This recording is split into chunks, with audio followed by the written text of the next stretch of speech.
12ാമത്തെ എപ്പിസോഡിന്റെ തുടക്കത്തിൽ നമ്മളെ കാണിക്കുന്നത് ചാക്കും ഡീനും കൂടി കുറച്ച് ബ്യൂട്ടിഫുൾ ആയിട്ടുള്ള ടൈമെല്ലാം സ്പെൻഡ് ചെയ്തിട്ട് ഒരുമിച്ചിരിക്കുകയാണ്. എന്റെ പുതിയ വീട് നല്ല രസമുണ്ടെന്ന് ചാക്കു അറിയുന്നുണ്ട്. നിനക്ക് ഇങ്ങോട്ട് മൂവ് ഓൺ ആവാൻ പാടില്ലേ, ഇവിടെ നിനക്ക് സ്ക്രിപ്റ്റ് ഒക്കെ എഴുതാനും ബുക്കെല്ലാം സെറ്റ് ചെയ്യാനും ഞാൻ സ്പേസ് ഒക്കെ കണ്ടുവച്ചിട്ടുണ്ടെന്ന് പറയുന്നുണ്ട്. അതിന്റെ ആവശ്യമില്ല, എനിക്ക് ഇങ്ങോട്ട് മൂവ് ഓൺ ആവാൻ താല്പര്യമില്ല, നമുക്ക് രണ്ടുപേർക്കും ഫ്രണ്ട്സ് ആയിട്ട് തന്നെ ഇനിയും മുന്നോട്ട് പോയാൽ പോരെയെന്ന് ചാക്കു വയ്ക്കുന്നുണ്ട്. അങ്ങനെയാണെങ്കിൽ ഇതായിരിക്കുമല്ലേ നമ്മുടെ അവസാനത്തെ ഒരു ഇന്റിമേറ്റ് എന്ന് പറയുന്നുണ്ട്. എനിക്കധികം എൻജോയ് ചെയ്യാൻ പറ്റിയില്ലെന്നും നമ്മുടെ ഡീൻ പറയുന്നുണ്ട്. പക്ഷെ ഇത് അടിപൊളിയായിരുന്നു എന്നാണ് ചാക്കു അറിയുന്നത്. അർണോൾഡിന് കാലിന് പാടില്ലാത്തതുകൊണ്ട് തന്നെ അവനെ നടക്കാൻ വേണ്ടി ട്രെയിൻ ചെയ്യുന്നുണ്ട്. ടുവേനോട് അർണോൾഡ് പറയുന്നുണ്ട്, എന്റെ പാരന്റ്സ് വരുന്നുണ്ട്, അതുകൊണ്ട് അവരെ മീറ്റ് ചെയ്യാനായിട്ട് നീയും വന്നോന്ന്. പക്ഷെ അവർക്ക് എന്നെ ഇഷ്ടപ്പെടുമെന്ന് വെക്കുമ്പോഴേക്കും നിന്നെ ആർക്കാണ് ഇഷ്ടപ്പെടാതിരിക്കുക, നീ എത്ര ക്യൂട്ടാണെന്നൊക്കെയാണ് അർണോൾഡ് പറഞ്ഞുകൊണ്ടിരിക്കുന്നത്. മതി മതി നടക്കാൻ നോക്കാൻ പറഞ്ഞിട്ട് അവനെ അവിടെ വെച്ച് നടപ്പിക്കുന്നുണ്ട്. റാഫി നമ്മുടെ റൂമും കൂടി ആണെങ്കിൽ ഒരു പാർക്കിൽ പോയേക്കാണ്. നമ്മുടെ റാഫിക്കാണെങ്കിൽ 24 മണിക്കൂർ റൂമിനായിട്ട് ഈ സെയിൽ മാത്രമേ ഉള്ളൂ. അങ്ങനെ അവന്റെ കയ്യിലുള്ള സ്നാക്സ് കഴിക്കുമ്പോഴേക്കും ഫേസിൽ കുറച്ച് സോസും കാര്യങ്ങളെല്ലാം പറ്റുന്നുണ്ട്. നീ ഇപ്പോഴും ഭയങ്കര ചൈൽഡിഷാന്ന് പറഞ്ഞിട്ട് നമ്മുടെ പ്രോമാണെങ്കിൽ അതെല്ലാം വൈപ്പ് ചെയ്ത് കൊടുക്കുന്നുണ്ട്. ഇത് കണ്ട് അങ്ങോട്ടൊരു ഗേള് വരുന്നുണ്ട്. ഞാൻ നിങ്ങളുടെ ഇന്റർവ്യൂ എടുത്തോട്ടെ എന്ന് ചോദിക്കുന്നുണ്ട്. ഇന്റർവ്യൂ സ്റ്റാർട്ട് ചെയ്തിട്ട് ചോദിക്കുന്നത് നിങ്ങൾ കപ്പിൾസ് ആണോ എന്നാണ്. അല്ല എന്ന് പറയുമ്പോഴേക്കും നമ്മുടെ റാഫി കയറി പറയാണ്, ഇപ്പൊ ഞങ്ങൾ കപ്പിൾസ് അല്ല, പക്ഷെ ഭാവിയില് ഞങ്ങൾ കപ്പിൾസ് ആവാൻ വേണ്ടിയിട്ട് വളരെയധികം സാധ്യത ഉണ്ടെന്ന്. ആ പെണ്ണിനും ഭയങ്കര ഓക്വേർഡായിട്ട് തോന്നുന്നുണ്ട്. എന്നാൽ ശരി ഞാൻ പോവാന്ന് പറഞ്ഞ ആ പെണ്ണ് പോകുമ്പോഴേക്കും നീ എന്തൊക്കെയാണ് ഈ വിളിച്ചറിയുന്നതെന്ന് വെക്കുമ്പോഴേക്കും സത്യമായിട്ടുള്ള കാര്യമൊന്നും പറയുന്നുണ്ട്. അങ്ങനെ അർണോൾഡും ടൂവയും അച്ഛനും അമ്മനെ കാണാൻ വേണ്ടി പോയേക്കാണ്. അർണോൾഡിനോട് ചോദിക്കുന്നുണ്ട്, ഇതാരാണ്, നിന്റെ ഫ്രണ്ട് ആണോ എന്ന്. അമ്മ ഇതെന്റെ ഫ്രണ്ട് അല്ല, ഇതെന്റെ ബോയ് ഫ്രണ്ട് ആണെന്ന് പറഞ്ഞ് ടൂവേനെ പരിചയപ്പെടുത്തുന്നുണ്ട്. അച്ഛനും അമ്മക്ക് നല്ല രീതിക്ക് സന്തോഷമാവുന്നുണ്ട്. നമ്മുടെ അർണോൾഡിനെ ടേക്ക് കെയർ ചെയ്യുന്നതിന് വേണ്ടിയിട്ട് അമ്മ കുറെ ടാൻസും പറയുന്നുണ്ട്. കാരണം നന്നായിട്ടാണല്ലോ നോക്കുന്നത്. അമ്മയച്ഛനും പറയുന്നുണ്ട്, ഞങ്ങൾക്ക് ലായയിലേക്ക് മാറി താമസിക്കാൻ താല്പര്യമുണ്ട്, അവിടെ റെസ്റ്റോറന്റ് ഒക്കെ തുടങ്ങണം, നിനക്കും അങ്ങോട്ട് വന്ന് നിന്നുകൂടെയെന്ന്. ഇത് കേൾക്കുമ്പോൾ ശരിക്കും ടൂവക്കാണ് സങ്കടമാവുന്നത്. എനിക്ക് പെട്ടെന്ന് അതിനൊന്നും ഉത്തരം പറയാൻ പറ്റില്ലെന്ന് പറയുമ്പോഴേക്കും നീ ടൂവേനെയും കൂട്ടി വന്ന് ഞങ്ങൾ ഒരുമിച്ച് വന്ന് നിൽക്കുന്നൊക്കെ ഹാപ്പി ആയിട്ട് താമസിക്കാന്ന് പറയുന്നുണ്ട്. പക്ഷെ അതിനെ കുറിച്ചൊന്നും ഇപ്പൊ ആലോചിക്കാൻ പറ്റില്ല അമ്മേ, ഞാൻ പിന്നെ ആലോചിച്ചിട്ട് കൃത്യമായിട്ടുള്ള മറുപടി പറയാന്നും അർണോൾഡ് അമ്മക്ക് വാക്ക് കൊടുക്കുന്നുണ്ട്. നമ്മുടെ പബ്ബിലാണെങ്കിൽ ടിമ്മിയും ചാക്കിനും ഡീനൊക്കെ കൂടി ഡ്രിങ്ക്സ് കുടിക്കാൻ വന്നേക്കാണ്. ടിമ്മിനോട് പറയുന്നുണ്ട്, എടാ നിനക്ക് ഇഞ്ചറി പറ്റിയിരിക്കല്ലേ, അധികം കുടിക്കണ്ടാന്ന്. എടാ എന്റെ കൈയാണ് ഒടിഞ്ഞിട്ടുള്ളത്, എന്റെ ലിവറിന് പ്രശ്നമൊന്നുമില്ല, അതുകൊണ്ട് എനിക്ക് കുടിക്കാന്ന് പറഞ്ഞ് അവൻ പിന്നെയും കുടിച്ചോണ്ടിരിക്കാണ്. പെട്ടെന്ന് അങ്ങോട്ട് ഒരു ചെക്കൻ വരുന്നുണ്ട്. നമ്മുടെ ജാക്കിനോട് ചോദിക്കുന്നുണ്ട്, നീ സിംഗിൾ ആണോ ഒറ്റക്കാണോ വന്നേക്കുന്നതെന്നൊക്കെ. പെട്ടെന്ന് ഡീൻ കയറി പറയുന്നുണ്ട്, എന്റെ ഫ്രണ്ട് സിംഗിളാന്ന്. അയാൾ ചോദിക്കുന്നുണ്ട്, നീ ഇങ്ങനെ പറയുന്നോണ്ട് ഞാൻ ചോദിക്കാണ്, നിങ്ങൾ തമ്മില് ലവേഴ്സ് ആണോന്ന്. അല്ല, ശരിക്കും എന്റെ ഫ്രണ്ട് സിംഗിളാണ്, നിനക്ക് കോണ്ടാക്ട് എല്ലാം ഷെയർ ചെയ്യാൻ പറ്റുമെന്ന്. അങ്ങനെ നമ്മുടെ ജാക്കും ആ ചെക്കനും കൂടി ഒരു ഹുക്കപ്പ് എന്നുള്ള രീതിയിൽ പരിചയപ്പെടാൻ വേണ്ടി മാറി നിന്ന് ഡ്രിങ്ക്സ് കുടിക്കുന്നുണ്ട്. ഇവര് പോയതിനു ശേഷം ടിമ്മി ആണെങ്കിൽ നമ്മുടെ ഡീനോട് പറയുന്നുണ്ട്, നീ ഒത്തിരി മെച്ചൂർഡായിട്ടാണ് ഇപ്പൊ ബിഹേവ് ചെയ്യുന്നത്, നീ ഇങ്ങനെ മൂവ് ഓൺ ആയാല് എനിക്ക് ഒത്തിരി സന്തോഷമുണ്ടെന്ന്. നമ്മുടെ ഡീനാണെങ്കിൽ നമ്മളോടായിട്ട് പറയുന്നുണ്ട്, എനിക്കങ്ങനെ പെട്ടെന്ന് മൂവ് ഓൺ ഒന്നും ആവാൻ പറ്റത്തില്ല, പക്ഷെ അവന്റെ ഹാപ്പിനെസ്സിന് വേണ്ടിയിട്ട് ഞാൻ അങ്ങനെ ആക്ട് ചെയ്യുകയാണെന്ന്. അടുത്ത സീനില് നമ്മളെ കാണിക്കുന്നത് ടൂവേയുടെ അച്ഛന്റെ അമ്യൂസ്മെന്റ് പാർക്കാണ്. അവിടെ എല്ലാവരും ഭയങ്കര ഹാപ്പി ആയിട്ട് നിൽക്കുകയാണ്. പെട്ടെന്ന് തന്നെ ടിമ്മി ആണെങ്കിൽ മൈക്കെടുത്തിട്ട് പറയുന്നുണ്ട്, നിങ്ങളെല്ലാവരും ഡ്രങ്കഡാവണതിന് മുമ്പ് ഞാൻ കുറച്ച് കാര്യം പറയാം. നമ്മുടെ ഡ്രാമക്ക് ശേഷം നടത്തുന്ന പാർട്ടിയാണിത്, എല്ലാവരും എൻജോയ് ചെയ്യണം. ഞാൻ നമ്മുടെ ഡയറക്ടറിനെ ഇങ്ങോട്ട് സ്വാഗതം ചെയ്യുമെന്ന്. നമ്മുടെ ചാക്കും വന്നിട്ട് എല്ലാവർക്കും ഡാൻസ് ഒക്കെ പറയുന്നുണ്ട്. അതേപോലെ തന്നെ പാർട്ടി നന്നായിട്ട് എൻജോയ് ചെയ്യാനും പറയുന്നുണ്ട്. ഡീച്ച് ചെയ്യാൻ അവിടെ എത്തിയിരിക്കുന്നത് നമ്മുടെ റൂമാണ്. റൂമിനോടാണെങ്കിൽ ചാക്ക് വന്നിട്ട് സോറിയും ചോദിക്കുന്നുണ്ട്, അവനോട് താങ്ക്സും പറയുന്നുണ്ട്. റൂമാണെങ്കിൽ തമാശ രീതി പറയുന്നുണ്ട്, അന്ന് തന്ന ഇടി നിനക്ക് ശരിക്കും കിട്ടേണ്ടതായിരുന്നു എന്ന്. രണ്ടുപേരും പ്രശ്നവും കാര്യങ്ങളൊക്കെ തീരുന്നുണ്ട്. നമ്മുടെ അർണോൾഡ് വാഷ്റൂമിൽ നിൽക്കുന്ന സമയത്ത് അങ്ങനത്തേക്ക് ജാക്കും വരുന്നുണ്ട്. ജാക്കിനോട് പറയുന്നുണ്ട്, നിങ്ങൾക്ക് സംഭവിച്ചതിൽ എനിക്ക് ശരിക്കും സങ്കടമുണ്ടെന്ന്, അതൊക്കെ പാസ്റ്റ് അല്ലേ, നീ അതിനെപ്പറ്റി സംസാരിക്കണ്ട, അതൊക്കെ ഞാൻ വിട്ട കാര്യമൊന്നും പറയുന്നുണ്ട്. പക്ഷെ എനിക്ക് നിന്നോട് ഒരു ഹെൽപ്പ് വയ്ക്കാനുണ്ടെന്ന് പറയുന്നുണ്ട്. നമ്മുടെ ഡീനെയും വിളിച്ചിട്ട് ജാക്കാണെങ്കിൽ റോളർ കോസ്റ്ററിന് അങ്ങോട്ട് വരുന്നുണ്ട്. അപ്പൊ അവിടെ ഓൾറെഡി ടൂവേയും അർണോൾഡും ഉണ്ട്. പെട്ടെന്ന് തന്നെ നമ്മുടെ അർണോൾഡ് ആണെങ്കിൽ ടൂവേനോട് സീറ്റ് ബെൽറ്റ് ഇടാൻ പറയുന്നുണ്ട്. സീറ്റ് ബെൽറ്റ് ഇട്ട് കൊടുത്തു കഴിഞ്ഞിട്ട് അവൻ പെട്ടെന്ന് ചാടി ഇറങ്ങാണ്. ചാടി ഇറങ്ങി കഴിഞ്ഞിട്ട് നമ്മുടെ ജാക്കും അർണോൾഡും കൂടി ആണെങ്കിൽ ഡീനിനെ പിടിച്ച് അതിൻ്റെ ഉള്ളിട്ട് ഇരുത്തിയിട്ട് ആ സീറ്റ് ബെൽറ്റും കൂടി അങ്ങ് ക്ലോസ് ചെയ്ത് കളയാണ്. എന്നിട്ട് ആ റൈഡ് ഓടിക്കുന്ന ചേട്ടനോട് പറയുന്നുണ്ട് ഇവര് തമ്മിലുള്ള പ്രശ്നം തീർന്നു കഴിഞ്ഞിട്ട് മാത്രം റൈഡ് സ്റ്റാർട്ട് ചെയ്താൽ മതി എന്ന്. അങ്ങനെ അവര് പ്ലാൻ ചെയ്ത പോലെ എല്ലാം സെറ്റാക്കിയിട്ടുണ്ട്. അങ്ങനെ നമ്മുടെ ഡീനാണെങ്കിൽ സംസാരിച്ചു തുടങ്ങാണ്. എനിക്കറിയാം ഞാൻ ചെയ്തത് തെറ്റാണ്, പക്ഷെ നിന്നെ പോലത്തെ ഒരു ഫ്രണ്ടിനെ എനിക്ക് കളയാൻ താല്പര്യമില്ല, നിനക്ക് എന്നോട് ക്ഷമിക്കാമോ എന്നൊക്കെ ചോദിച്ച് അവന്റെ മനസ്സിലുള്ള കാര്യങ്ങളൊക്കെ പറയുന്നുണ്ട്. നമ്മൾ ടൂവ ചോദിക്കാണ് നീ സംസാരിച്ച് കഴിഞ്ഞു എന്ന്. സംസാരിച്ച് കഴിഞ്ഞെങ്കിൽ ഇനി ഞാൻ സംസാരിക്കാം, എനിക്ക് കുഴപ്പമൊന്നുമില്ലെന്ന്. നമ്മുടെ ടൂവക്കും അങ്ങനെ ഡീനെ വിട്ടുകൊടുക്കാനൊന്നും പറ്റുന്നില്ല. അതിനെ ഒന്ന് ഹഗ് ചെയ്തോട്ടെന്ന് ചോദിക്കുന്നുണ്ട്. ചേട്ടാ ഞങ്ങൾ തമ്മിലുള്ള പ്രശ്നങ്ങളൊക്കെ കഴിഞ്ഞു, അതുകൊണ്ട് തന്നെ റൈഡ് സ്റ്റാർട്ട് ചെയ്തോളാൻ പറയുന്നുണ്ട്. അങ്ങനെ അവർ ആ റൈഡ് എൻജോയ് ചെയ്യുന്നുണ്ട്. നമ്മുടെ റൂമിന്റെ അടുത്തേക്ക് റാഫി വന്നിരിക്കുകയാണ്. നീ വർക്കിലാണോ എന്ന് ചോദിക്കുന്നുണ്ട്. എടാ ഞാൻ ഭയങ്കര തിരക്കിലാന്ന് പറയുന്നുണ്ട്. അവൻ പറയുന്നതൊന്നും കേൾക്കുന്നില്ല. പെട്ടെന്ന് തന്നെ ആ ഡിജെയുടെ പ്ലഗും കാര്യങ്ങളൊക്കെ ഊരിക്കളയാണ്. ടിമ്മയൊക്കെ പറയുന്നുണ്ട് എന്താണ് രണ്ടുപേരും കൂടി അവിടെ കിടന്ന് കാണിക്കുന്നതെന്ന്. പെട്ടെന്ന് തന്നെ നമ്മുടെ റാഫി മൈക്ക് എടുത്തിട്ട് പറയാണ് എൻ്റെ അപ്പം കുറെ ഫ്രണ്ട്സ് ഉണ്ടായിരുന്നു, എനിക്ക് കുറെ പേര് പരിചയം ഉണ്ടായിരുന്നു, പക്ഷെ എൻ്റെ വെറുത്ത് കണ്ടത് ഒരാളാണ്, എനിക്ക് റിയൽ ആയിട്ടുള്ള ലവ് തോന്നിയതും ഒരാളോടാണ്, അതുകൊണ്ട് എല്ലാവരും മുമ്പ് വെച്ച് ഞാൻ പറയാണ് നിനക്ക് എൻ്റെ ബോയ് ഫ്രണ്ട് ആകാമോ എന്ന്. പെട്ടെന്ന് തന്നെ റാഫിയുടെ അടുത്തേക്ക് റൂം വന്നിട്ട് ചോദിക്കുന്നുണ്ട് നീ എന്തൊക്കെയാ വിളിച്ചറിയുന്നതെന്ന്. ഞാൻ കാര്യമായിട്ടാണ് പറയുന്നത് നിനക്ക് എൻ്റെ ബോയ് ഫ്രണ്ട് ആവാമോ എന്ന്. എല്ലാവരും ചിയർ ചെയ്യുന്നുണ്ട്, എസ് പറയാൻ പറയുന്നുണ്ട്. നമ്മുടെ റൂമാണെങ്കിൽ അവസാനം എസ് അങ്ങ് പറയാണ്.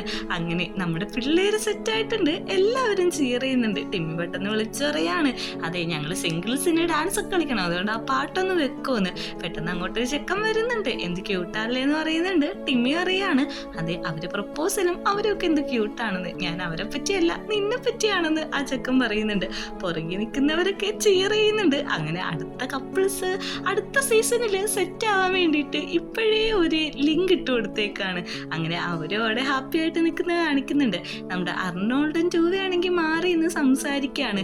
നീ കാരണം ഞങ്ങൾ തമ്മിൽ പ്രശ്നമെല്ലാം തീർന്നു, എല്ലാം പറഞ്ഞ് സെറ്റാക്കി, ഞാൻ എൻ്റെ ഫ്രണ്ടിനെ അങ്ങനെയൊന്നും വിട്ട് കളയത്തില്ല എന്നുള്ള കാര്യമൊക്കെ അവനും പറയുന്നുണ്ട്. നീ അച്ഛൻ്റെ അമ്മയുടെ അടുത്തേക്ക് പോകുന്നില്ലേ എന്ന് ചോദിക്കുന്നുണ്ട്. എനിക്ക് പോകാൻ താല്പര്യമില്ല, എനിക്ക് എപ്പോഴും നിന്നെ ടേക്ക് കെയർ ചെയ്തിട്ട് നിന്റെ ഒപ്പം തന്നെ ഇങ്ങനെ നിൽക്കാനാണ് താല്പര്യം എന്നൊക്കെ പറയുന്നുണ്ട്.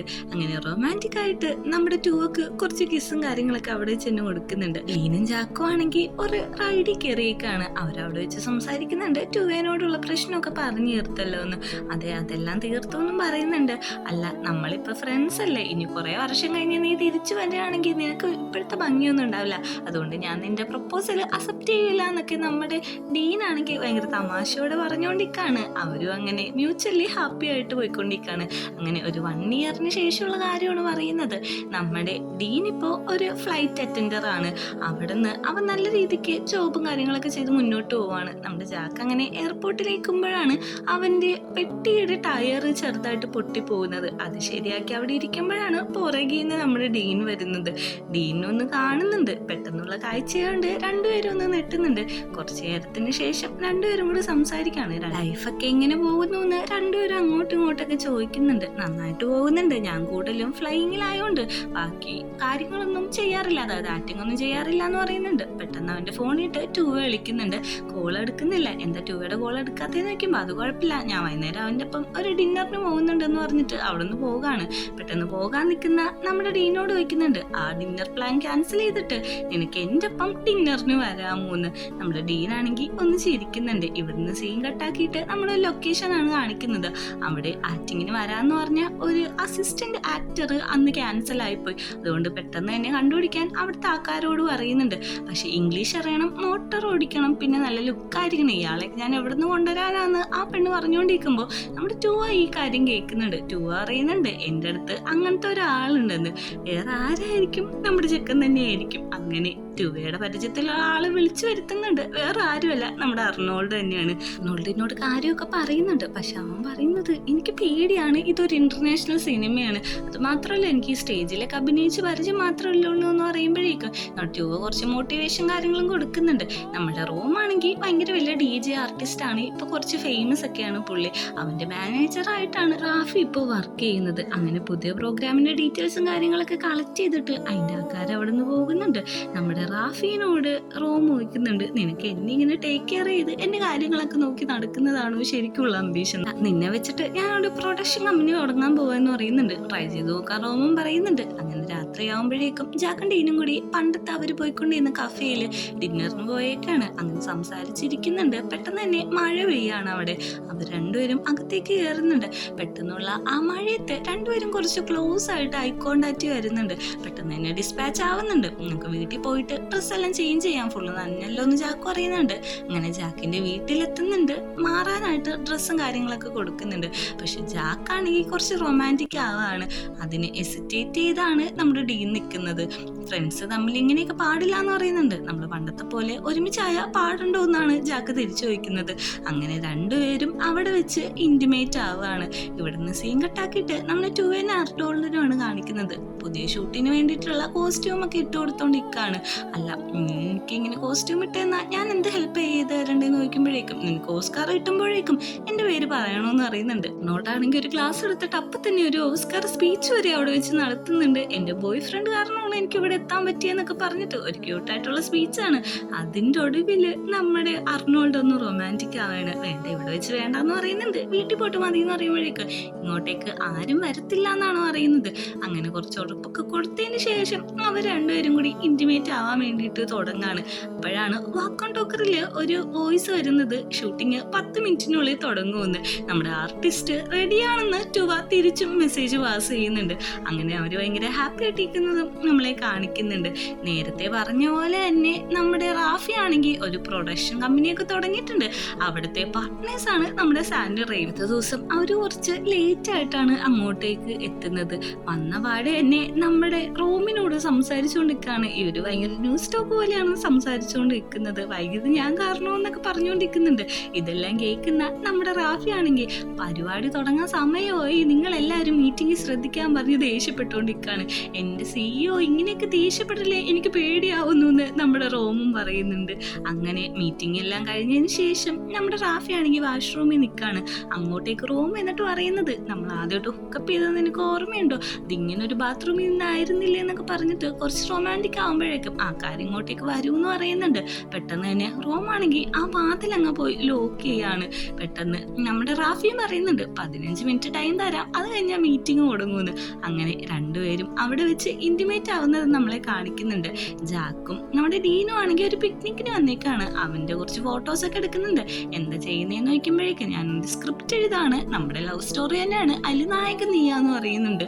അങ്ങനെ അവര് പറഞ്ഞ പോലെ തന്നെ ഇന്നാണ് ആ നാടകത്തിന്റെ ഫൈനൽ ഡേ. നീ കുറച്ച് പ്രിപ്പയർ ആയിരിക്കുകയാണെന്ന് എനിക്കറിയാം, എന്നാലും ഞാൻ കോൺഫിഡൻസ് തരാന്ന് പറഞ്ഞ് കിസ്സൊക്കെ കൊടുക്കുന്നുണ്ട്. ഈ ഒരു പ്ലേ കാണാനായിട്ട് നമ്മുടെ എല്ലാ കപ്പിൾസും വന്നിട്ടുണ്ട്. എല്ലാവരും ഭയങ്കര ഹാപ്പി ആയിട്ടാണ് അവിടെ ഇരിക്കുന്നത്. നമ്മുടെ റാഫി റോമും ജോവിയും അർണോൾഡും നമ്മുടെ ടിമ്മിയും ജാക്കും എല്ലാവരും ഉണ്ട് ഇവിടെ കാണാനായിട്ട്. നമ്മുടെ ഡീന് പെർഫോം ചെയ്യാനായിട്ട് ഒരു ടെൻഷൻ ഉണ്ടെങ്കിലും അവൻ പെർഫോം ചെയ്യാനായിട്ട് സ്റ്റേജിൽ വന്ന് നിൽക്കുന്നുണ്ട്. അപ്പോഴാണ് ജാക്കിന്റെ അടുത്തേക്ക് ഒരു ചെക്കൻ വന്നിട്ട്, ഇവിടെ ഞാൻ ഇരുന്നോട്ടെ എന്ന് വയ്ക്കുന്നത്. ഇത് കാണിച്ചിട്ടാണ് സീരീസ് അവസാനിക്കുന്നത്. 3ാമത്തെ സീസൺ ഉണ്ടാവുമെന്നാണ് പ്രതീക്ഷ. അതിൻ്റെ ഒരു ലീഡ് ഇട്ടിട്ടുണ്ട്. നിങ്ങൾക്ക് ഈ സീരീസ് ഇഷ്ടപ്പെടുകയാണെങ്കിൽ ഉറപ്പായിട്ട് സബ് ചെയ്യണം.